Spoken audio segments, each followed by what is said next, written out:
그러면 이제 우리가 교사면은 우리의 고객은 누구입니까? 학생입니다. 그래서 특히 한국학교 교사들의 고객인 학생들을 얼마나 잘 분석하고 그들을 이해하느냐에 따라서 우리가 또 준비를 어떻게 해야 되느냐가 달라지겠습니다. 그래서 우리 미국에서 한국에 뿌리를 두고 있으면서 미국에서 교육받고 자란 학생들이 나중에 커서 어떻게 말을 하고 있는지를 먼저 들어보겠습니다. 60% Korean, 40% Western. I'm adopted, so I don't really know how much Korean I actually am. I'm definitely American. Let's say someone put a gun to my head that you had to be either Korean or American starting today. You can only call yourself one. It would probably be American, to be honest. I think I'm very Korean. I think it's a very core part of my identity. Oh, and I like kimchi. I like kimchi so much more than my mom. I want to say Korean American, but you also have to understand that when other people view you, they don't see Korean American. A lot of times, they see Korean. I think I disassociated myself with being Korean during that time. But then now that I'm older, and I don't know if it was moving to New York or like living in Chicago for a little bit, like you notice people are very proud of where they come from and it's something different about you. So now I'm trying to more embrace my Korean culture. I'm trying to learn Korean, hopefully soon. Trying to eat more, cook more, yeah. So I think first generation, you know what's right. You don't have to question as much because you just go the Korean way. But then I think in second generation, you have to think a lot more about which one you're going to choose. First generation, they don't get to pick and choose. They're Korean, trying to live in America. But I think, we can be Korean when we want to be, when we need to be. I don't really try to identify myself as just one. I think if I try to do that, it's going to be hard for me to find my own identity. I always try to have this dual thing, like I want to hold them both together. Even though I don't speak Korean, and even though I may not be culturally Korean, my heritage and my ancestors are Korean. And I know I carry that identity with me. You can't forget who you are and where you came from the way, way beginning. Because every ethnicity started somewhere. And even though you're like the 5th generation and your parents don't speak Korean at all, I mean, you're still Korean. 그래서 유튜브에서 Korean American이라고 한번 쳐보세요. 그러면은 이러한 특집이 쫙 있습니다. 아이덴티티부터 시작해서 love, family 해갖고 우리 Korean American이 생각하고 있는 것. 그래서 그걸 한번 딱 보시면 훨씬 더 이제 강의를 준비하시거나 그럴 때 우리 아이들을 좀 더 잘 이해할 수 있고요. 도움이 많이 되리라고 생각을 합니다. 그래서 보신 결과처럼 우리 아이들이 처음에는 잘 모르고 나중에 이제 깨닫는 시기는 조금씩 다르지만 나중에 일찍 깨닫든 여하튼 시간에 우리는 뿌리가 한국이기 때문에 두 개를 다 가져가고 싶다. 우리 아이들은 미국에서 자란 미국 시민권자들이에요. 그래서 미국인이기도 하면서 동시에 뿌리를 한국에 두고 있는 한국인이기도 한 두 가지를 다 가지고 가고 싶다라고 하는 것을 보셨을 겁니다. 그래서 그렇게 했을 때 우리가 교육하는 방식이 조금 바뀌어야 될 거라고 생각을 합니다. 그래서 일단 요즘에 역사 문화 교육이 굉장히 중요하다라고 누구나 다 말을 하고 있어요. 그래서 저희가 속해 있는 이제 동중부 지역하고 동북부 지역을 관할하고 있는 뉴욕 교육원에서는 최근에 역사 교육 시범학교 공모전이 있었습니다. 그래서 10개 정도의 학교가 지원을 했고 그중에 저희 학교도 그 시범학교로 뽑혔습니다. 그만큼 우리 아이들의 정체성을 확실하게 어렸을 때부터 가르치기 위해서는 역사 문화 교육이 함께 들어가야 된다는 것이 강조가 되고 있는데요.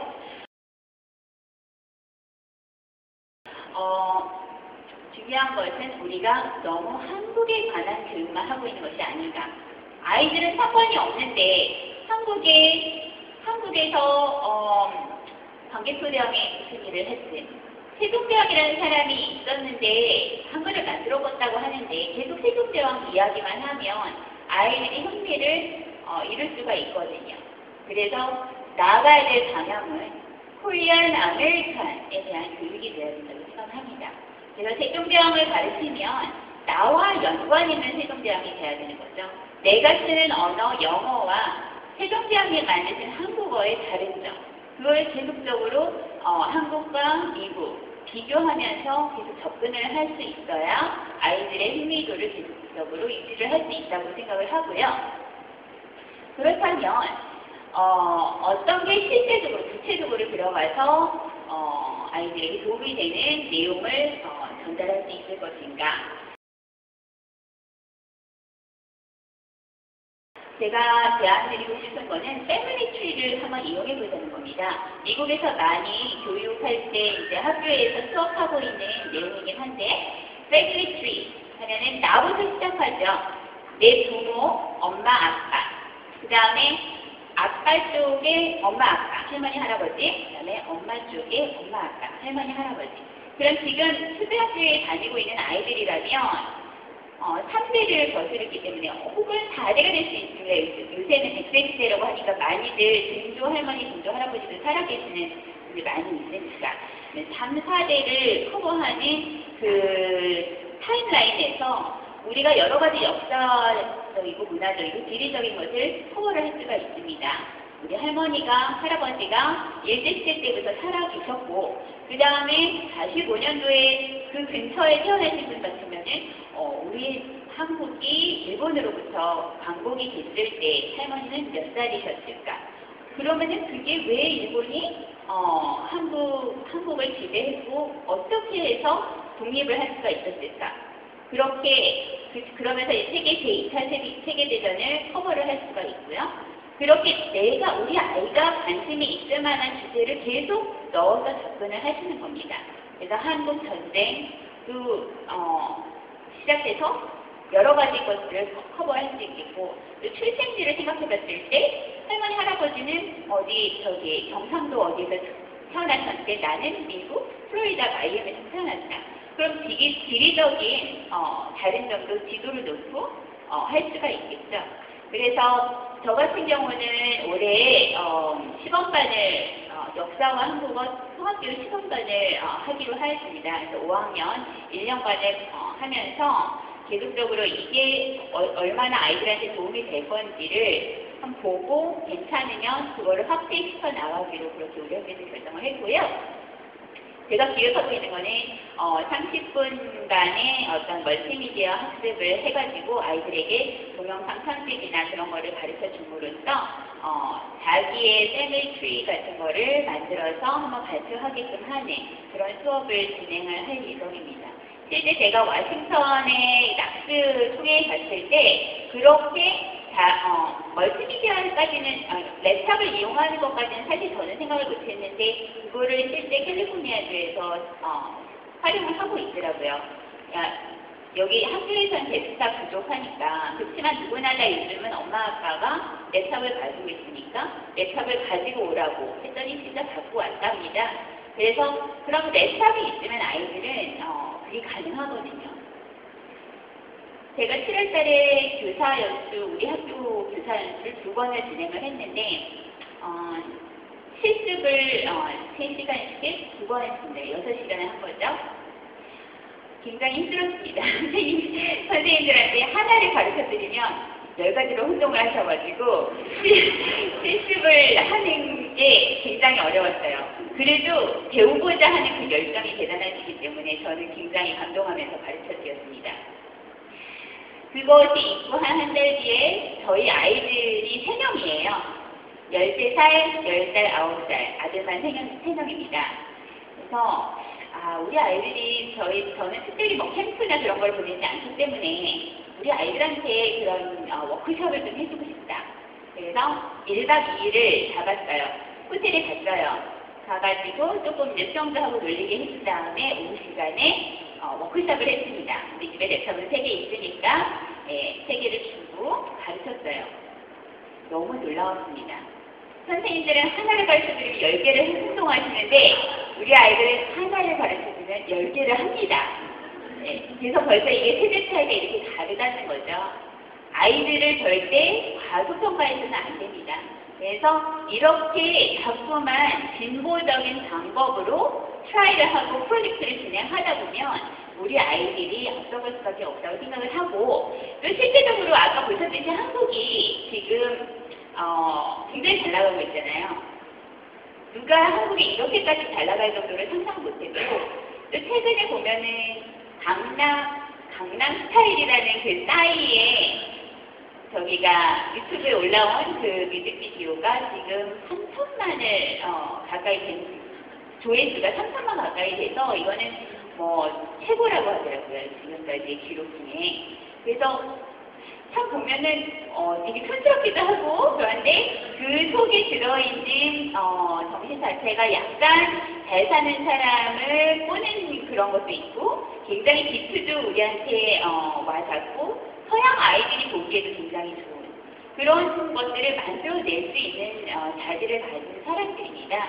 아까 스마트 교육도 미국에서 오히려 한국을 레퍼런스 비슷해서 오거든요. 어떻게 이게 가능한가? 한국은 딱 하겠다 하면 굉장히 빨리 해버리잖아요. 물론 약간의 문제점들을 있기는 하지만, 그래서 이렇게 빠르게 변화하는데 잘 적응하는 민족이 한국 민족이기 때문에, 또 우리가 기회는 이렇게 상상 구조를 타고 있을 때 빨리 잡아야 되잖아요. 이렇게 상상 구조를 타고 있을 때 우리 아이들 빨리빨리 이렇게 가르쳐야 된다는 겁니다. 그래서 패밀리 트리 제가 좀 구체적으로 제안을 드린 거고요. 그 다음에 우리가 읽기, 쓰기, 듣기, 말하기 4가지를 계속 커버를 하고 있죠. 하고 계시는데, 가정에서 이제 엄마랑 말을 할 때 일상 대화하는 건 굉장히 쉽게 배울 수 있잖아요. 우리 아이들도 잘하고. 근데 학교에서까지 철수야, 시장 가서 뭐를 사와라, 이런 문장으로 한다면 별로 물론 도움은 되겠지만은 컨텐츠적인 측면에서 충분하지 않다는 겁니다. 그래서 이 읽기, 쓰기, 말하기, 듣기를 하면서 역사 내용으로 조금씩 컨텐츠를 바꿔보라는 거죠. 문장 자체도 100번 일지를 딱 한다고 그 중에서 약간 쉬운 거를 발췌해가지고 그걸 한번 외워보고, 그렇게 하다 보면 역사 공부가 자연스럽게 들어올 수 있다는 겁니다. 그 다음에 아까 말씀드렸지만 한국사의 어떤 것을 가지고 오면 동시대 미국에는 무슨 일이 일어났는지 같이 조사를 하셔야 된다는 겁니다. 한국에 대한 이야기만 하면은 그거는 다른 나라 이야기니까 하고 아이들이 흥미를 잃어버릴 수가 있는데, 한국의 어떤 이벤트에 대해서 우리가 다루면 그러면은 그 시기에, 같은 시기에 미국에서는 무슨 일이 일어났을까? 세종대왕이 훈민정음 상대를 1443년에 했고 반포를 1446년에 했으면 15세기인데 15세기에 미국은 무슨 일이 일어났을까? 네, 신대륙 발견에 대해서 약간 코멘트를 해준다는 거죠. 그러면 아이들한테 조금 더 와닿게 되는 그런 교육이 될 수 있다는 겁니다.